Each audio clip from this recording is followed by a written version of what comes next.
रसिक हो नमस्कार.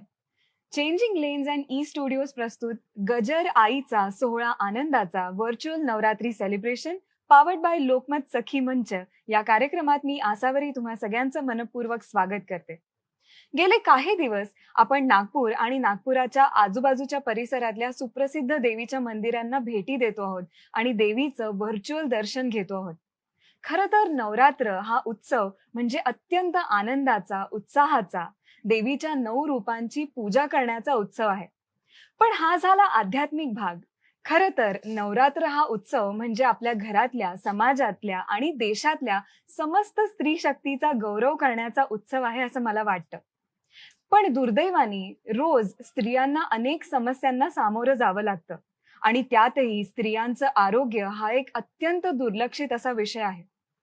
पण आज नवरात्रोत्सवाच्या निमित्तानं आपण स्त्रियांच्या आरोग्यावरच चर्चा करणार आहोत आणि त्याकरता आपल्या स्टुडिओमध्ये आज आपल्याबरोबर आहेत नागपुरातल्या सुप्रसिद्ध गायनेकोलॉजिस्ट डॉक्टर यामिनी काळे. नमस्कार डॉक्टर. नमस्कार. या कार्यक्रमात तुमचं खूप खूप स्वागत. Thank तुम्ही you. आज इथे आलात त्याबद्दल मनपूर्वक धन्यवाद. डॉक्टर, आपण थेट पहिल्या प्रश्नाकडे वळूया. स्त्रियांचं आरोग्य म्हणजे काय आणि ते पुरुषांपेक्षा कसं वेगळं असतं? आसावरी खूपच छान पहिला प्रश्न आहे. आरोग्य बाय डेफिनेशन आम्ही म्हणतो की शारीरिक आणि मानसिक दोन्ही खूपच महत्वाचं आहे. स्त्रियांचं आरोग्य ह्याच्यासाठी खूप युनिक आणि वेगळं असतं, कारण स्त्रियांच्या आयुष्यात वयाप्रमाणे 4 वेगवेगळे फेजेस येतात. पहिलं म्हणजे अडॉलिसन्स म्हणजे तरुणपण, साधारण 10 ते 19 वर्ष. दुसरं म्हणजे रिप्रोडक्टिव्ह एज, साधारण मिडल एज 20 to 45 इयर्स. तिसरं म्हणजे पेरीमेनोपॉझल 45 to 50 इयर्स. आणि शेवटचं म्हणजे post menopausal more than 50 years. ह्या वयाप्रमाणे जे फेजेस आहेत त्या फेजेसमध्ये वेगवेगळे हेल्थ प्रॉब्लेम्स येऊ शकतात. स्त्रिया ज्या आधीच्या काळात होत्या त्या आपल्या हेल्थकडे खूप दुर्लक्ष करायच्या, घरच्या कामांमध्ये बिझी असायच्या. आजकालच्या स्त्रिया खूप वेगळ्या आहेत, वर्किंग विमेन आहेत, त्याच्यामुळे अजूनच दुर्लक्ष होतं. त्यामुळे खूपच युनिक आहे. आणि तुम्ही आता जसं म्हणालात की 4 वेगवेगळे वयोगट आहेत आणि त्या वयोगटांप्रमाणे वेगवेगळे प्रॉब्लेम्स येऊ शकतात. तर पहिल्या वयोगटाबद्दल आपण चर्चा करूयात. पहिला वयोगट म्हणजे साधारण तुमचं मेन्स्ट्रुएशन जेव्हा पहिल्यांदा सुरू होतं, तो वयोगट. तर बेसिक अगदी प्रश्न विचारायचा झाला तर व्हॉट इज मेन्स्ट्रुएशन? मेन्स्ट्रुएशन म्हणजे मासिक पाळी, जी प्रत्येक मुलीला साधारण 9 ते 12 वर्षांमध्ये सुरू होते पहिल्यांदा आणि पूर्ण आयुष्यभर प्रत्येक महिन्याला मासिक पाळी चालू राहते. साधारण इंडियामध्ये 50 ते 52 वर्षापर्यंत मासिक पाळी बंद होते. ही जी मासिक पाळी आहे ती आपल्या बॉडीमध्ये वेगवेगळ्या हॉर्मोन्समुळे असते. हॉर्मोन्स वर खाली होतात. 2 महत्वाचे हॉर्मोन्स आहेत, इस्ट्रोजन आणि प्रोजेस्ट्रॉन. त्याचा सगळा खेळ आहे, त्याच्यामुळे मासिक पाळी येते आणि जाते. बरोबर. आणि या मासिक पाळीबद्दल शाळांमधून किंवा घराघरातून पाहिजे तसा अवेअरनेस पसरवला जात नाही आणि मेन्स्ट्रुएशन किंवा मेन्स्ट्रुअल हायजीन हा जो एक महत्त्वाचा मुद्दा असतो, तो सगळ्याच घरांमध्ये त्याची चर्चा होते असंही नाही. तर आज या कार्यक्रमाच्या निमित्ताने तुम्ही मेन्स्ट्रुअल हायजीनवर थोडासा फोकस करून आम्हाला सांगा, अशी मी रिक्वेस्ट करते. नक्कीच. मेन्स्ट्रुअल हायजीन हा खूपच महत्वाचा मुद्दा आहे. प्रत्येक मुलीला जसं मी म्हटलं, प्रत्येक महिन्याला मासिक पाळी 28 ते 30 दिवसात यायला पाहिजे. आजकाल खूप वेगवेगळे प्रॉब्लेम्स सुरू झालेत जे आपण नंतर डिस्कस करूया. पण मेन्स्ट्रुअल हायजीन हे दोन्ही आपल्या रुरल आणि अर्बन एरियाजमध्ये इक्वली इम्पॉर्टंट आहे. असं नाहीये की एज्युकेटेड लोकांमध्ये हे अवेअरनेस आहे आणि गावांमध्ये नाहीये. दोन्हीकडे अवेअरनेसची गरज आहे. ज्या मुली असतात ज्यांना पहिल्यांदा पिरियड सुरू होतात, मासिक पाळी जेव्हा सुरू होते तेव्हा त्यांना एकतर घरच्या जे कोणी मोठी आहे, आई, आजी, मोठी बहीण, ह्यांनी आधीपासून सांगायला पाहिजे की हा काय प्रकार आहे, तुमच्या लाईफमध्ये काय होणार आहे.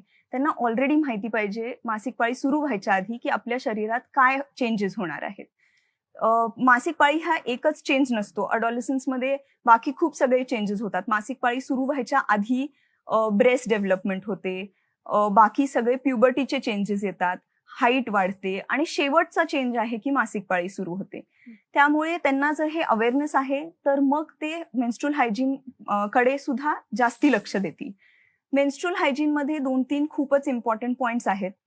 पहिला म्हणजे आपण पिरियड्स जेव्हा चालू असतात तेव्हा काय वापरायचं. आता आजकाल खूप डिस्कशन आहे ह्या टॉपिक बद्दल. जे आपले सॅनिटरी नॅपकिन्स किंवा पॅड्स आहेत ते सिंथेटिक मटेरियलचे असतात. वर्षानुवर्ष सगळे तेच वापरतायत. पण आजकाल त्याच्यात अजून मिक्सिंग होऊन त्याचे मटेरियल्स खूप सिंथेटिक जास्ती झाले, ज्याचे साईड इफेक्ट्स असतात. कधी कधी रॅशेस येऊ शकतात. जर ते वेळेवर चेंज नाही केले तर त्याचं हायजीन लेवल्स थोडे कमी होतात.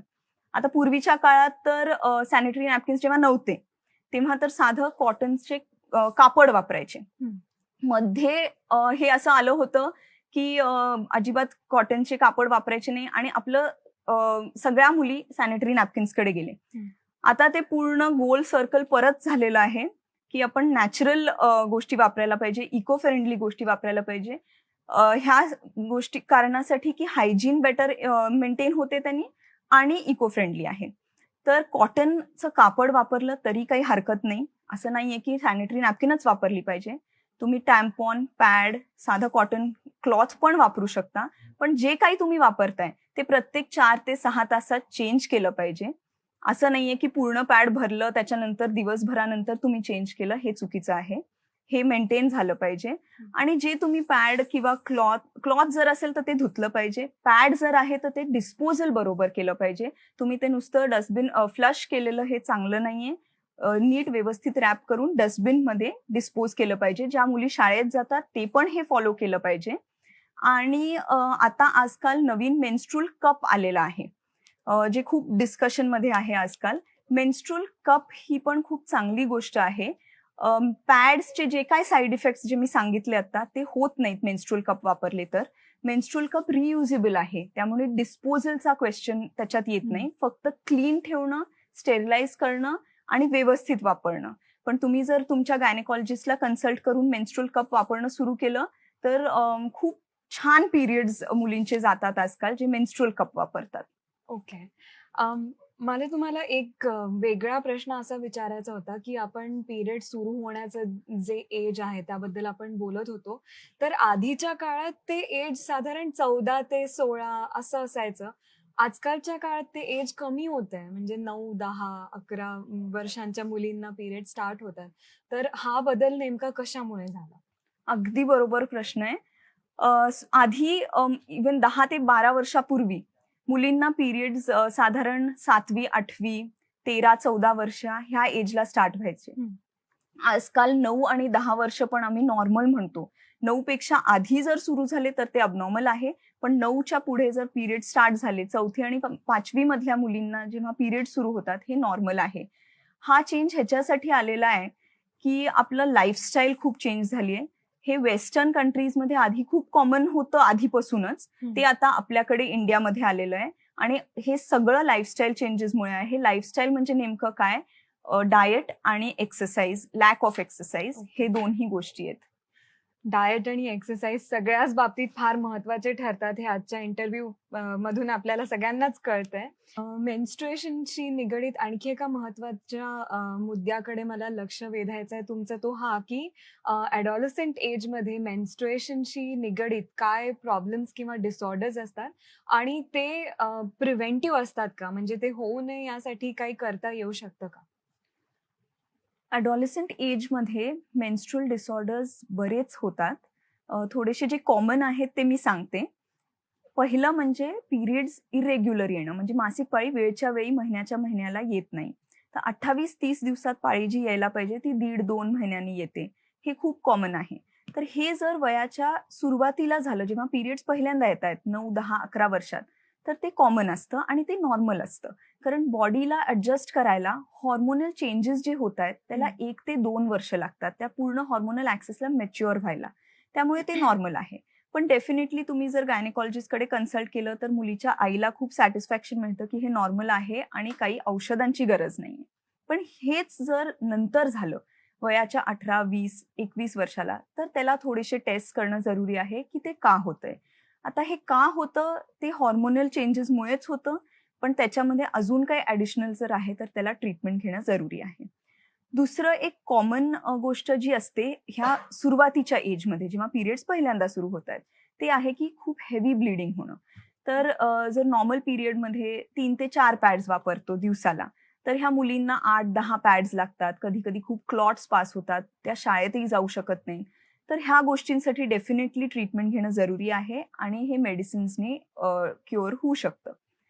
तिसरी आणि सगळ्यात महत्त्वाची जी डिसऑर्डर आहे, ती पॉलिसिस्टिक ओव्हेरियन डिसीज किंवा जे आम्ही पॉलिसिस्टिक ओव्हेरियन सिंड्रोम म्हणतो, पी-सी-ओ-डी किंवा पी-सी-ओ-एस. हे तुम्ही सगळ्यांनीच नाव ऐकलं असेल, कारण आजकालच्या मुली ओ-पी-डीत येतात आणि सांगतात, की मला पी-सी-ओ-एस आहे, काय ट्रीटमेंट घ्यायची? तर पी-सी-ओ-एस हे एका शब्दात सांगायचं म्हणजे लाईफस्टाईल डिसऑर्डर आहे. त्याच्यात बॉडीमध्ये चेंजेस डेफिनेटली होतात. खूप सगळे ऑर्गन्स अफेक्ट होतात. मल्टी सिस्टम डिसऑर्डर आहे म्हणून त्याला आम्ही सिंड्रोम म्हणतो, डिझीज नाही म्हणत आता. पण ह्या सगळ्या गोष्टी लाईफस्टाईल मॉडिफिकेशननी प्रिव्हेंट होऊ शकतात आणि ट्रीट होऊ शकतात. या पीसीओडी किंवा पीसीओएसचं डायग्नोसिस कसं होतं? पीसीओएस जे आहे पॉलिसिस्टिक ओव्हेरियन सिंड्रोम, हं. ह्याचं डायग्नोसिस 2-3 गोष्टी आहेत. त्याच्यात थोडे ब्लड टेस्ट आहेत, सोनोग्राफी आहे आणि पण सगळ्यात इम्पॉर्टंट क्लिनिकल साईन्स आणि सिम्पटम्स आहेत. ओके. पॉलिसिस्टिक ओव्हरीज ज्या मुलीला असतात, युजली त्यांचं थोडं वजन जास्ती असतं, म्हणजे they are on the higher side, overweight किंवा ओबीस कॅटेगरीमध्ये असतात किंवा वजन वाढतंय, हे असे कंप्लेंट असतात. मुलींना खूप ॲक्ने येतो फेसवरती, खूप जास्ती फेशियल हेअर वाढतात किंवा बॉडीवर हेअर ग्रोथ जास्ती आहे, असे कंप्लेंट्स असतात. असं नाहीये की ज्या मुली बारीक आहेत त्यांच्यामध्ये पीसीओएस होऊ शकत नाही, त्यांच्यामध्येही होऊ शकतं, पण मेजॉरिटी मुलींमध्ये हे कंप्लेंट्स असतात आणि इरेग्युलर पिरियड्स ही सगळ्यात कॉमन कंप्लेंट असते. तर हे सगळे सिम्पटम्स जे आम्ही आहेत ते एकत्र कंबाईन करून प्लस सोनोग्राफी आणि ब्लड टेस्ट ह्या कॉम्बिनेशननी त्याचं डायग्नोसिस होतं. हा आपण पहिल्या एज ग्रुप बद्दल ही चर्चा आपण केली. आपण आता दुसऱ्या एज ग्रुपकडे वळूया, म्हणजे साधारण 25 ते 40 या वयोगटाकडे, जे साधारण लग्न करण्याचं वगैरे वय असतं. तर लग्न करताना प्री मॅरिटल काउन्सिलिंग करता तुमच्याकडे पेशंट्स येतात का? आणि प्री मॅरिटल काउन्सिलिंग तुम्ही नेमकं कसं करता? त्यात काय-काय इन्क्लूड करता? हा खूपच छान प्रश्न आहे. प्री मॅरिटल आणि प्री कन्सेप्शनल काउन्सिलिंग म्हणजे लग्न व्हायच्या आधी किंवा लग्न झालेली मुलगी जी आहे ते बेबी प्लॅन, प्रेग्नन्सी प्लॅन करायच्या आधी. ह्या दोन्ही गोष्टी खूप इम्पॉर्टंट आहेत. अनफॉर्च्युनेटली आपल्याकडे एवढा अवेअरनेस असून सुद्धा मुली येत नाहीत. आजकाल थोडं प्री कन्सेप्शनल काउन्सिलिंगला यायला लागलेत, पण प्री मॅरिटल काउन्सिलिंगला खूप कमी येतात, खूप कमी येतात आणि हे चेंज व्हायला पाहिजे. Pre marital counselling is very important, कारण लग्न व्हायच्या आधी खूप कमी अवेअरनेस असतो किंवा घरच्या ज्या मोठ्या असतात, बहीण, आई ज्यांचे ऑलरेडी लग्न झाले, ते जे ॲडवाईस देतात ते नॉट नेसेसरीली पूर्ण बरोबर आहे किंवा त्या मुलीला ॲप्लिकेबल आहे. त्यामुळे लग्न व्हायच्या आधी जे थोडं कॉन्ट्रासेप्टिव्ह प्लॅनिंग असतं, ते तुम्ही जर गायनेकॉलॉजिस्टकडनं ॲडवाईस घ्याल, तर ते डेफिनेटली तुम्हाला जास्ती चांगलं आहे. प्री कन्सेप्शनल म्हणजे तुम्ही जर बेबी प्लॅन करताय, आजकाल लग्नानंतर लगेच कोणी बेबी प्लॅन करतं हे खूप रेअर आहे. 3 ते 4-5 वर्ष हे खूप कॉमन आहे, विच इज ओके.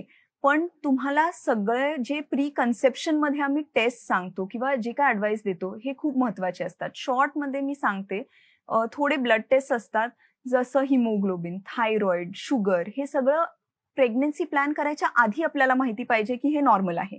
जर ते अबनॉर्मल आहे आणि तुम्ही प्रेग्नंट झाला, तर ते प्रेग्नन्सीमध्ये कॉम्प्लिकेशन्स होतात. तर त्याच्या आधी जर आपल्याला माहिती आहे, तर आपण आधी ट्रीट करून मग प्रेग्नन्सी प्लॅन करायची. हे कधीही चांगलं. सोनोग्राफी एक बेसलाईन सोनोग्राफी की सगळं व्यवस्थित आहे. काही वॅक्सिन्स असतात, रुबेला, वॅक्सिनेशन आहेत, जे आपण प्रेग्नन्सीमध्ये नाही देऊ शकत, जे प्रेग्नन्सीच्या आधी द्यायचे असतात. काही मेडिसिन्स आहेत, जसं फॉलिक ॲसिड. जे फॉलिक ॲसिड आपण प्रेग्नन्सीच्याही पहिल्या 3 महिन्यामध्ये देतो, पण प्रेग्नन्सीच्या 3 महिने आधी जर फॉलिक ॲसिड सुरू केलं, तर त्याचा जो बेनिफिट होतो बेबीसाठी, ते बेबीमध्ये काही न्यूरल ट्यूब डिफेक्ट्स नाही व्हायला पाहिजेत. ब्रेनमध्ये जे डिफेक्ट्स आहेत, ते फॉलिक ॲसिड पहिले प्रेग्नन्सीच्या आधी 3 महिने सुरू केलं, तर त्याचा इफेक्ट खूप जास्ती चांगला आहे. आता जर मुली आल्या नाहीत, तर त्यांना हे सगळं सांगणं पॉसिबल नाहीये. पण जर कन्सल्टेशनला आल्यात आणि हे सगळं केलं, तर तुमची प्रेग्नन्सी पण खूप स्मूथली जाऊ शकते. प्री मॅरिटल आणि प्री कॉन्सेप्शन काउन्सिलिंग हे खूप महत्वाचं आहे आणि आमच्या श्रोत्यांपैकी जे कोणी ऐकतायत आणि या एज ग्रुपमध्ये आहेत त्यांनी या ॲडवाईसचा फायदा नक्की घ्या. पण मला आणखी एक प्रश्न असा होता, की अपार्ट फ्रॉम प्री मॅरिटल आणि प्री कन्सेप्शन काउन्सिलिंग असेच जनरल चेकअप्स करता तुमच्याकडे रेग्युलरली पेशंट्स येतात का? किंवा त्यांनी यायला पाहिजे का? आणि याच प्रश्नाचा दुसरा भाग असा, की रिप्रोडक्टिव्ह एजमध्ये सगळ्यात कॉमन आढळणारा डिसऑर्डर कोणता? मी एक एक प्रश्न घेते. पहिलं म्हणजे रेग्युलर चेकअपला येतात का? हा प्रश्न खूपच अवघड आहे कारण रेग्युलर चेकअपला कोणीच जात नाही. जर तुम्हाला काही त्रास नाहीये, सिम्प्टम्स नाहीये, तर डॉक्टरकडे जाणं हे म्हणजे लिस्टमध्येच नसतं आपल्या. पण जायला पाहिजे म्हणजे जायला पाहिजे. येस, गायनेकोलॉजिस्टकडे येस, रेग्युलर येस. चेकअप खूप करता. महत्वाचं आहे. रेग्युलर चेकअप सगळ्यात महत्वाची गोष्ट आहे.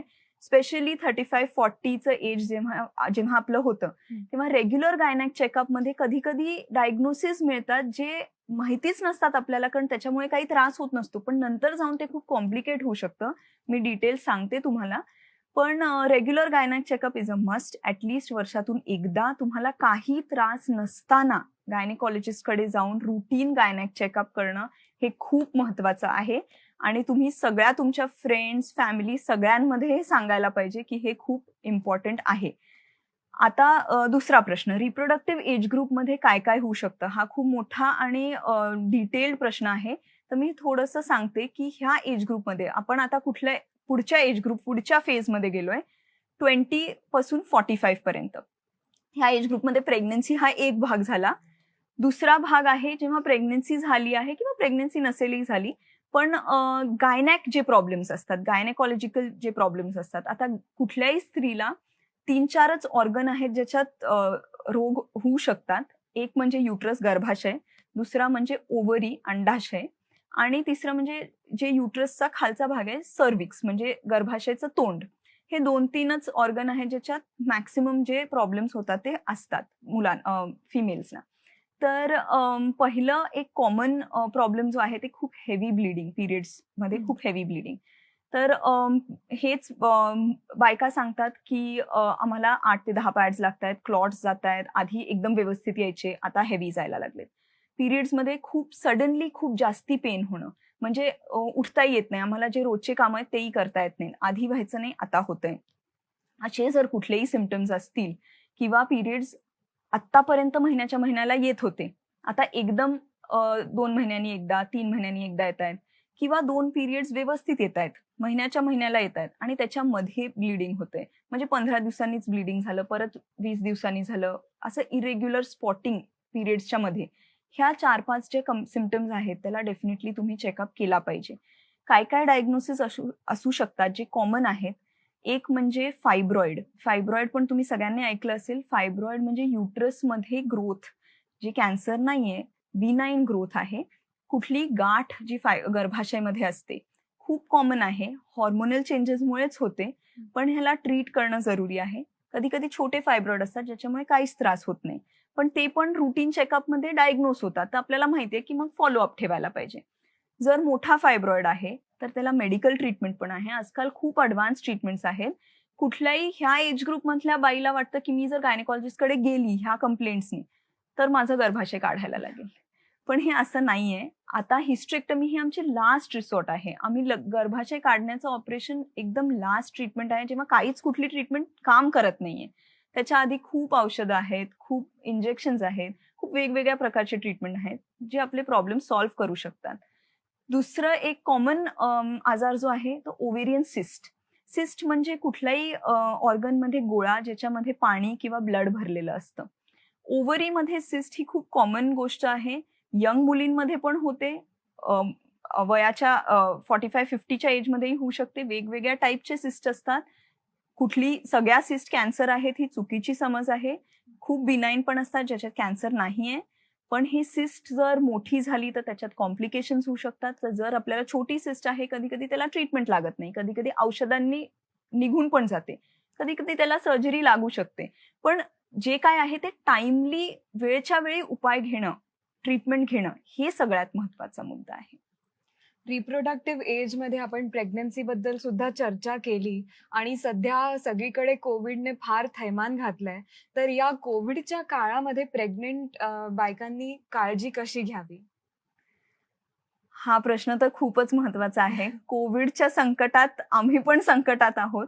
कारण पेशंट्स येतात आणि खूप प्रश्न विचारतात जे त्यांच्या बाजूने बरोबर आहे. हं. कारण कोविडमध्ये नेमकं काय करावं हे कोणालाच कळत नाही. आता पेशंट्स मुली ज्या येतात ते विचारायला की आता प्रेग्नन्सी प्लॅन करू का? कोविड आहे तर प्रेग्नन्सी प्लॅन करू शकतो का? खरं सांगायचं हे उत्तर आमच्याकडेही नाहीये.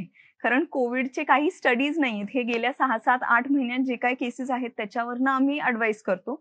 पण प्रेग्नन्सी प्लॅन करायला आधी सुरुवातीला क्लिअर गाईडलाईन्स नव्हते. त्यामुळे आम्ही सांगायचो की थोडे दिवस थांबा. पण आता असं आहे की कोविडची ट्रीटमेंट थोडीफार क्लिअर झाली आहे आणि प्रेग्नन्सीमध्ये त्याचा इफेक्ट खूप नाहीये. प्रेग्नन्सीमध्ये इम्युनिटी कमी असली आहे तरी कोविड जे होतंय ते खूप सिव्हिअर नाही होते. त्यामुळे प्रेग्नन्सी प्लॅन करणं हे काही खूप चुकीचं नाहीये आणि डिले करण्यासाठी काही खूप कारणं नाहीयेत. कारण प्रेग्नन्सी पण 9 महिन्याची आहे, त्याच्यानंतर तुमची डिलिव्हरी होईल. त्यामुळे खूप काही प्रॉब्लेम नाही यायला पाहिजे. ज्या पेशंट्स जे ऑलरेडी प्रेग्नंट आहेत, ते येऊन जेव्हा विचारतात, ते जास्ती रिस्की आहे. कारण त्यांनी काळजी घ्यायला पाहिजे, की जर प्रेग्नन्सीच्या पहिल्या 3-4 महिन्यात कोविड झालंय, तर बाळावरती इफेक्ट होईल का नाही? आता हे त्यांच्या मनात खूप काळजी असते. पण त्याच्यात आपण प्लॅसेंटा जो असतो, जे आई आणि बाळाच्या मधून सगळं न्यूट्रिशन देतं बाळाला. त्याच्यामधनं कोविड पास होण्याचे खूप कमी केसेस आहेत. कारण जे डिलिव्हर होतायत कोविड पॉझिटिव्ह पेशंट्स, त्यांच्या बाळांचं कोविड निगेटिव्ह येतंय मोस्ट ऑफ द टाईम्स. तर पहिले 3-4 महिन्यात प्रेग्नन्सीच्या जर कोविड झालं, तर तुम्ही घरी बसा, जास्ती बाहेर नका जाऊ. चेकअप्स पण आम्ही खूप फ्रिक्वेंटली नाही बोलवत पेशंट्सला. तर बाकी सगळ्या काळजी घ्या. पण प्रेग्नन्सीवरती असा त्याचा खूप निगेटिव्ह इफेक्ट आहे असं नाहीये. आणि लकीली बाळांना एवढं होत नाहीये. तर that is a positive point in all this. आणि आपण फर्टिलिटी, प्रेग्नन्सी या एजबद्दल, या सगळ्याबद्दल बोलतोय, तेव्हा इन्फर्टिलिटी हा पण एक खूप महत्त्वाचा विषय आहे.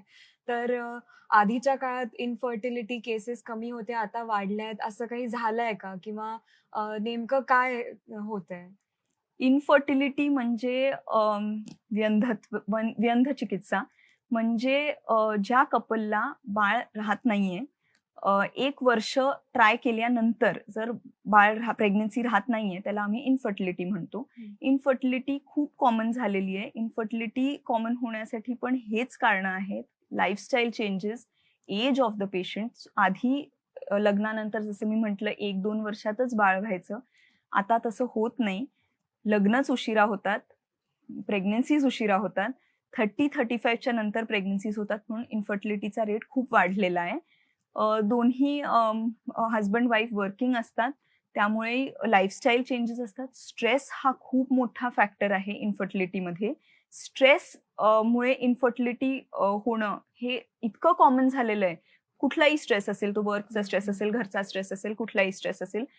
इन्फर्टिलिटी झाली म्हणून स्ट्रेस, ह्याच्यामुळे अजूनच प्रॉब्लेम्स वाढतात. त्यामुळे इन्फर्टिलिटी खूप कॉमन आहे. पण म्हणजे इन्फर्टिलिटीसाठी इतके ट्रीटमेंट ॲडव्हान्सेस आले आहेत आता, की असं नाहीये की म्हणजे 20 वर्षापूर्वी जर ह्यातले कुठलेही प्रॉब्लेम्स असते, ज्याच्यामुळे इन्फर्टिलिटी होतं, मोठा फायब्रॉइड आहे, एंडोमेट्रियोसिस आहे, खूप फॅक्टर्स आहेत. तर एका कपलला सांगायचे गायनेकॉलॉजिस्ट, की आता तुम्ही अडॉप्ट करा, तुम्हाला प्रेग्नन्सी होऊ शकणार नाही. पण आजकाल आता असं खूप कमी राहिलेलं आहे. इतके ॲडव्हान्सेस आलेत, मेडिसिन्स खूप जास्ती ड्रग्स खूप नवीन-नवीन आलेत, इंजेक्शन्स आहेत हॉर्मोन्सचे, IUI म्हणून intrauterine insemination, test tube baby of course, IVF हे खूप ॲडव्हान्स ट्रीटमेंट्स आहेत. त्यामुळे तुम्हाला काळजी करण्यासारखी म्हणजेची गरज नाहीये. पण ह्याचा अर्थ नाहीये की तुम्ही 35 आणि 40 नंतर प्रेग्नन्सी प्लॅन करा. कारण एक बायोलॉजिकल क्लॉक असतं बॉडीमध्ये, ज्याच्यासाठी कुठलंच औषध नाहीये आणि कधीच औषध येऊ शकत नाही. ते बायोलॉजिकल क्लॉक हे असतं की जसं-जसं तुमचं एज वाढत जातं 30 आणि 35 च्या नंतर, तसं-तसं तुमचं बॉडीची क्षमता, oocytes आणि अंड बनवायची, ओव्हरीची क्षमता कमी होते. त्याच्यासाठी कुठलंच औषध नाहीये. फक्त त्याला हेल्प करायला औषध आहेत. त्यामुळे डेफिनेटली प्रेग्नन्सी वेळेत प्लॅन करा. पण इन्फर्टिलिटीसाठी पण खूप ट्रीटमेंट आहेत आता. नक्कीच. म्हणजे मेडिकल सायन्स कितीही ॲडव्हान्स झालं तरी आपल्या आई आणि आजी आपल्याला काही-काही जे सल्ले देतात ते खरंच ऐकायला हवेत. आपण 25 ते 40 या वयोगटाबद्दल आत्तापर्यंत बोलत होतो. आता याच्या थोडंसं पलीकडे जाऊया. 40च्या पलीकडे गेल्यानंतर एक फार भयावह आजार आपल्याला ऐकायला मिळतो. सगळ्यांनाच त्याची खूप भीती वाटते आणि तो आजार म्हणजे युटेरियन कॅन्सर. तर या कॅन्सरला म्हणजे अगदी अर्ली डायग्नोसिस होण्याकरता काय लक्षणांकडे आपण खूप लक्ष दिलं पाहिजे आणि ती लक्षणं जर का आली तर पटकन गायनेकोलॉजिस्टकडे गेलं पाहिजे? कॅन्सर ह्या शब्दांनी सगळेच खूप घाबरतात. पण घाबरण्यापेक्षा अवेअर राहणं महत्वाचं आहे. कॅन्सर जर अर्ली स्टेजमध्ये डिटेक्ट झाला, तर ट्रीटमेंट पूर्ण होऊ शकते. तुम्ही पूर्ण क्युअर होऊ शकता. त्यामुळे जेव्हा केव्हा सिम्प्टम्स येतात, लवकरात लवकर गायनेकॉलॉजिस्टकडे जाणं हे महत्वाचं आहे. गायनॅकमध्ये जे कॅन्सर्स आहेत, त्याच्यापैकी सर्व्हायकल कॅन्सर म्हणजे गर्भाशयाच्या तोंडाचा कॅन्सर हा खूप कॉमन आहे. दुसरा कॅन्सर आहे ब्रेस्ट कॅन्सर, जो खूप कॉमन झाला आहे. तिसरा आहे ओव्हेरियन कॅन्सर म्हणजे अंडाशयाचा कॅन्सर आणि चौथा म्हणजे एंडोमेट्रियम म्हणजे गर्भाशयाच्या अस्तराचा लाइनिंगचा कॅन्सर. तर ह्या कुठल्याही कॅन्सरमध्ये जे सिम्प्टम्स आहेत ते मी सांगते. पहिलं म्हणजे जर तुम्हाला मासिक पाळी वेळच्या वेळी येत नसेल, 45 नंतर खूप हेवी ब्लीडिंग होत असेल, 2 मासिक पाळीच्या मध्ये जर तुम्हाला स्पॉटिंग झालं किंवा ब्लीडिंग झालं म्हणजे 15-20 दिवसातच एकदा दोनदा झालं तर ठीक आहे. पण दर महिन्याला जर होत असेल, तर तुम्ही गायनेकॉलॉजिस्टला कन्सल्ट केलं पाहिजे. जर पांढरं पाणी जात असेल आणि त्याला वास येतोय किंवा खूप दिवस झाले की होतंय, तर डेफिनेटली तुम्ही दाखवायला पाहिजे. जर तुमची मासिक पाळी संपली आहे, म्हणजे तुम्ही 50-52 वर्षाच्या वर आहात, 1 वर्ष, 2 वर्ष तुम्हाला पाळी आली नाहीये आणि त्याच्यानंतर तुम्हाला एकदम कधीतरी एक पाळीचा स्पॉट सुद्धा दिसला, तर डेफिनेटली तुम्ही कन्सल्ट करायला पाहिजे. कुठलंही तुम्हाला पोटात असं वाटलं, की खूप मोठा असा गाठ फील होतीये, तुम्हाला जर लागतीये, तुम्हाला डाऊटही असेल, तर जायला पाहिजे डॉक्टरकडे. ब्रेस्टमध्ये तुम्हाला जर गाठ दिसली किंवा ब्रेस्टमध्ये काही चेंजेस दिसले, की तुम्हाला साईज वेगळी वाटते, काही वेगळे स्किनमध्ये चेंजेस वाटतायत, निपलमध्ये चेंजेस वाटतायत, जे नॉर्मलपेक्षा वेगळं आहे, तर तुम्ही जायला पाहिजे डॉक्टरकडे. आणि जर का तुमचं वजन सडनली कमी झालं किंवा ॲपिटाईट एकदम म्हणजे जेवणच नाही जाते, तर तुम्ही डेफिनेटली गायनेकॉलॉजिस्टकडे दाखवायला पाहिजे. आपण या सगळ्या आजारांबद्दल बोलतोय, कॅन्सरबद्दल बोलतोय. तर डॉक्टर मला तुम्हाला असं विचारायचं होतं, की कॅन्सरच्या काय-काय स्क्रीनिंग टेस्ट असतात आणि त्या आधी जशा होत्या आणि आत्ता जशा आहेत, तर त्यात नेमका काय बदल झालाय? स्क्रीनिंग टेस्ट हा खूपच महत्वाचा मुद्दा आहे. स्क्रीनिंग म्हणजे जेव्हा आपल्याला काहीच त्रास होत नसेल, तेव्हा हं. टेस्ट करायचे. कुठलेही सिम्प्टम्स नाहीयेत. रूटीन चेकअपमध्ये जे टेस्ट करतात, त्याच्यातून आपल्याला सगळ्यात अर्ली डिटेक्शन ऑफ कॅन्सर मिळतं. त्याच्यातून जे अर्ली डिटेक्टेड केसेस असतात, ती ट्रीटमेंट सोपी असते आणि कंप्लीट क्युअर असतो. तर 2 जे महत्वाचे कॅन्सर्स आहेत, सर्व्हायकल कॅन्सर आणि ब्रेस्ट कॅन्सर, ह्याची स्क्रीनिंग टेस्ट खूपच इम्पॉर्टंट आहेत. सर्व्हायकल कॅन्सर म्हणजे गर्भाशयाच्या तोंडाचा कॅन्सर, खूप कॉमन कॅन्सर आहे. स्क्रीनिंग टेस्ट त्याच्यासाठी तुम्ही ऐकली असेल, पॅप स्मिअर नावाची टेस्ट असते. जे सगळ्यांना ॲडवाईस करतो आम्ही, पण अनफॉर्च्युनेटली खूप कमी जण येऊन रुटीनमध्ये करतात. त्रास होत असेल तेव्हा टेस्ट करणं हे अर्ली डिटेक्शन नाहीये, हे कॅन्सर अवेअरनेस नाहीये. स्क्रीनिंग म्हणजे जेव्हा त्रास होत नसेल तेव्हा टेस्ट करणं. पॅप स्मिअर ही टेस्ट सिंपल खूप सोपी टेस्ट आहे. ओपीडीत करतो. फक्त साधं जे आम्ही पेशंटला एक्झामिन करतो ते गर्भाशयाच्या तोंडावरती जे पाणी असतं त्याची टेस्ट असते, जे आम्ही पॅथॉलॉजीमध्ये पाठवतो. त्याच्या बरोबरीने एक टेस्ट आहे, जी नवीन टेस्ट आहे एचपीव्ही डीएनए म्हणून. ते एकत्र होऊ शकते पॅप स्मिअर आणि एचपीव्ही डीएनए. ही टेस्ट 21 वर्षाच्या मुलींपासून 65 वर्षापर्यंत दर 3 वर्षांनी केली पाहिजे जर नॉर्मल आहे. ह्याच्यामध्ये असं नाहीये, की तुमच्या घरी कोणाला कॅन्सर झालाय, तुम्ही जर हाय रिस्क आहे, तुम्हाला काही दुसरे फॅक्टर आहेत, तर केली पाहिजे. सगळ्यांनी करायला पाहिजे. खूप सोपी टेस्ट आहे. 5 मिनिटंही लागत नाही. रूटीन गायनॅक चेकअप ह्याच्यासाठी महत्वाचं आहे. सर्व्हायकल कॅन्सरबद्दल मला अजून एक खूप इम्पॉर्टंट गोष्ट सांगायची आहे, ही आहे प्रिव्हेन्शन. सर्व्हायकल कॅन्सर व्हॅक्सिन हे पण तुम्ही ऐकलं असेल, खूप चर्चा झाली होती मध्ये, त्याच्यावरती खूप कॉन्ट्रोव्हर्सीज होते. पण आता ते रुटीनली आम्ही ॲडवाईस करतो. HPV vaccine, human papilloma virus, ज्याच्यामुळे सर्व्हायकल कॅन्सर होतो. खूप व्हायरसेसचे स्ट्रेन्स आहेत, पण हे जे वॅक्सिन आहेत अवेलेबल, 2 वॅक्सिन्स आहेत. एक आहे सर्व्हॅरिक्स, एक आहे गार्डासिल. एक 2 स्ट्रेन कव्हर करतं, एक 4 स्ट्रेन कव्हर करतं. वयाच्या 9 वर्षापासून 26 वर्षाच्या मुलींपर्यंत घ्यायला पाहिजे हे वॅक्सिन. रुटीनली घ्यायला पाहिजे. आधी आम्हाला खूप विचारायचे की द्यायचं, नाही द्यायचं. थोडं कॉस्टली आहे पण द्यायला पाहिजे. त्याचे 3 डोसेस असतात. जर 14 वर्षापेक्षा कमी एज आहे तर 2 डोसेस आहेत. 14 ते 26 वर्ष 3 डोसेस आहेत. आयडियली हे वॅक्सिन 26च्या आत घेतलं पाहिजे. पण जर तुमचं मिस झालं आहे तर ॲटलिस्ट लग्नाच्या आधी हे वॅक्सिन घेणं जरुरी आहे. दुसरा कॅन्सर आहे ब्रेस्ट कॅन्सर, जो खूप कॉमन झाला आहे. ब्रेस्ट कॅन्सर आधी सगळेजण विचार करायचे की हे वेस्टर्न कंट्रीजचा कॅन्सर आहे, US मध्ये आहे, UK मध्ये आहे, इंडियामध्ये कोणाला होत नाही.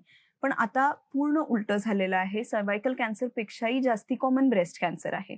ब्रेस्ट कॅन्सरचं जे स्क्रीनिंग टेस्ट आहेत ते इतके सोपे आहेत, पण ते केले जात नाहीत. सगळ्यात इम्पॉर्टंट स्क्रीनिंग आहे सेल्फ ब्रेस्ट एक्झामिनेशन. ह्याच्यात कुठलीही टेस्ट नाही, कुठलाही डॉक्टर नाही. स्वतः टेस्ट करायची आहे, घरी करायची आहे, दर महिन्याला करायची आहे. प्रत्येक मुलींनी करायला पाहिजे. 21-22 वर्षापासून ज्या मोठ्या आहेत, प्रत्येक महिन्याला मासिक पाळी संपल्यानंतर 5व्या-6व्या दिवशी ब्लिडिंग बंद झाल्यानंतर करायचं असतं. स्वतः चेक करायचं. There is a way to check it. तर आपल्या गायनेकॉलॉजिस्टला एकदा कन्सल्ट करून विचारावं की कसं चेक करायचं.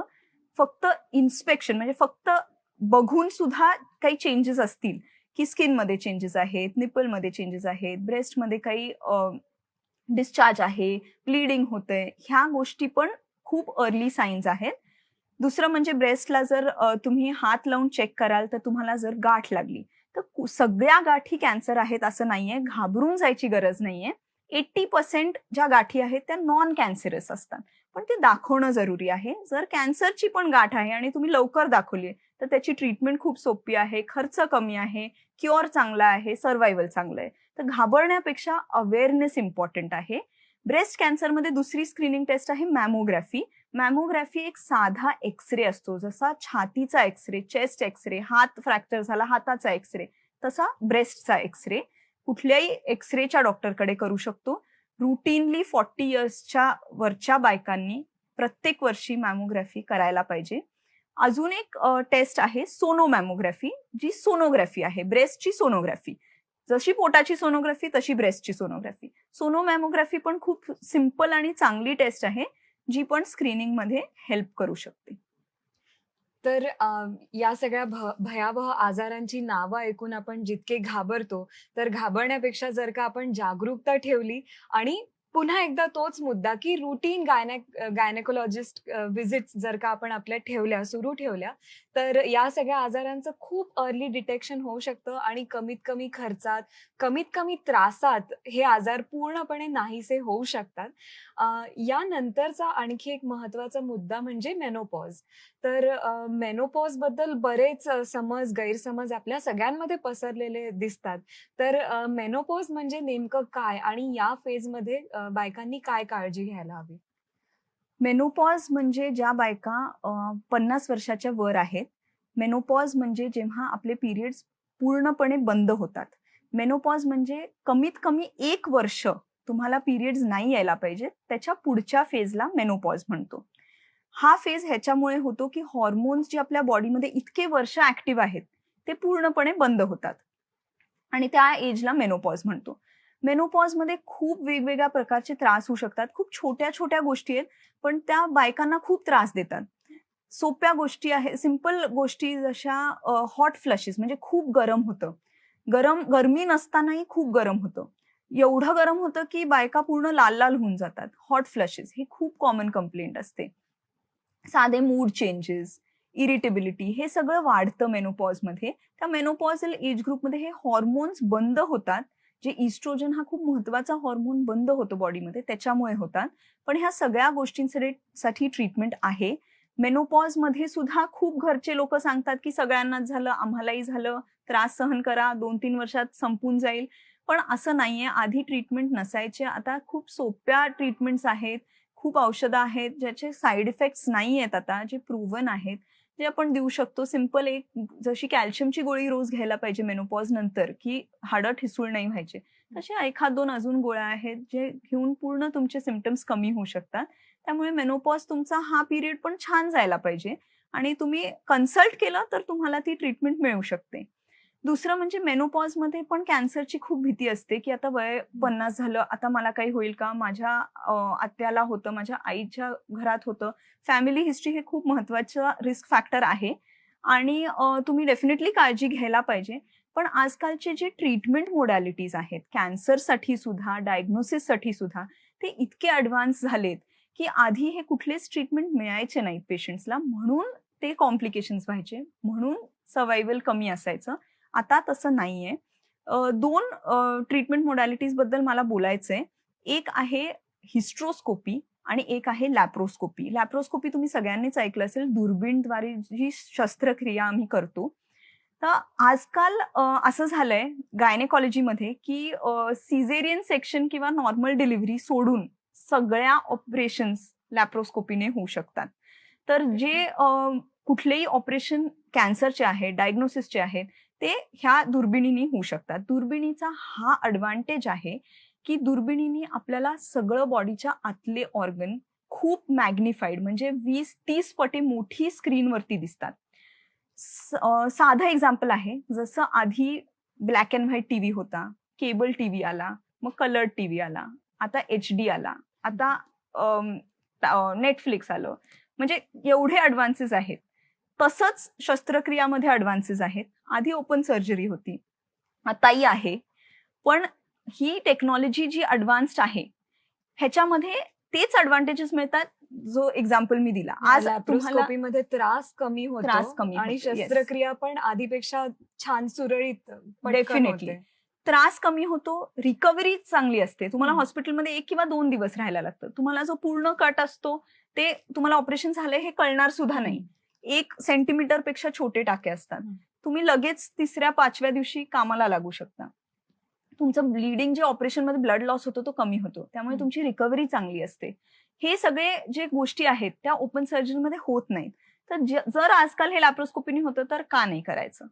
It is a very very good and advanced technology which everyone should get now. आपण आजच्या या चर्चेमध्ये स्त्रीचं आयुष्य 4 वेगवेगळ्या एज ग्रुप्समध्ये विभागलं आणि त्या प्रत्येक एज ग्रुपमध्ये होणारे प्रॉब्लेम्स, समस्या आणि त्याच्यावर काय उपाय आहेत याच्याबद्दल आपण चर्चा केली. पण या सगळ्याच एज ग्रुपमध्ये एक समस्या कॉमन असते आणि ती म्हणजे तुमचं मेंटल हेल्थ. तर पिरियड सुरू झाल्यापासून जे मेंटल हेल्थ आपलं मेंटेन करायला आपल्याला जी काही तारेवरची कसरत करावी लागते, म्हणजे पिरियड सुरू असताना मूड स्विंग्स असो किंवा PMS असताना तुमचे जे मूड स्विंग्स होतात किंवा मेनोपॉजकडे जाताना जे मूड स्विंग्स असतात, तर या सगळ्या याच्यावर काही उपाय आहेत का किंवा हे कसं मॅनेज करायचं mental health? Mental health is as important as physical health, हे मी सुरुवातीलाच सांगितलं. मानसिक जो त्रास असतो तो फिजिकल त्रासापेक्षा नक्कीच जास्ती असतो आणि जर मेंटली तुम्ही पॉझिटिव्ह राहिला कुठल्याही आजारात, तो कितीही छोटा आजार असेल, कितीही मोठा आजार असेल, जर तुम्ही मेंटली पॉझिटिव्ह असाल तर तुम्हाला त्या ट्रीटमेंटची पण जास्ती चांगले रिझल्ट्स मिळतात. मेंटली स्ट्रेस फ्री राहणं, mental peace is much more important. It is very important. आणि आजकालच्या फास्ट लाईफमध्ये हे इतकं इम्पॉर्टंट आहे की तुम्हाला छोटासाही आजार असेल तर तुम्ही सगळं वाचून सगळे कॉम्प्लिकेशन्स सगळ्या एंडपर्यंत कॉम्प्लिकेशन्स तुम्हाला माहिती असतात. तर तुम्ही जर नेगेटिव्ह विचार केला तर त्या ट्रीटमेंटचा कधीच फायदा होऊ शकत नाही. मेंटल हेल्थसाठी मी एकच लाईन म्हणेन की रेग्युलर एक्सरसाइज आणि good healthy diet is the key to having good mental health. जर तुम्ही रेग्युलर एक्सरसाइज कराल, तुम्ही मेंटली ॲट पीस असता. You have to have a good lifestyle. Lifestyle modification is the treatment for most of the problems. तुमचे अर्धे आजार lifestyle मॉडिफिकेशननी बरे होतील, तुम्हाला औषधांची गरजच पडणार नाही. तर हे सगळ्यात महत्वाचं आहे. स्त्रियांचं आरोग्य आणि त्या आरोग्याशी निगडीत समस्या आणि त्याच्यावरचे उपाय यावर आपण आज चर्चा केली. मला वाटतं घरातल्या प्रत्येकाने स्त्रियांच्या आरोग्याबद्दल जागरूक असणं खूप महत्वाचं आहे आणि तसं जर का असेल तर या नवरात्राचे 9 दिवसच नाही, पूर्ण वर्षभर देवीची पूजा केल्यासारखं होईल. कारण काय आहे ना, घरातला पुरुष आजारी पडला तर काही हरकत नाही, एक स्त्री घर सांभाळून घेते. पण स्त्री जर का आजारी पडली, तर त्या घराची सगळी व्यवस्था कोसळायला काहीच वेळ लागत नाही. आजची चर्चा कशी वाटली हे आम्हाला सांगायला विसरू नका. पुन्हा एकदा आपण भेटणारच आहोत पुढच्या भागात. भारतीय सण आणि या सणांमध्ये आपला फिटनेस कसा मेंटेन करायचा या विषयावर तज्ञ व्यक्तींचं मार्गदर्शन घेऊन. तोपर्यंत नमस्कार. हमरे कृपा करी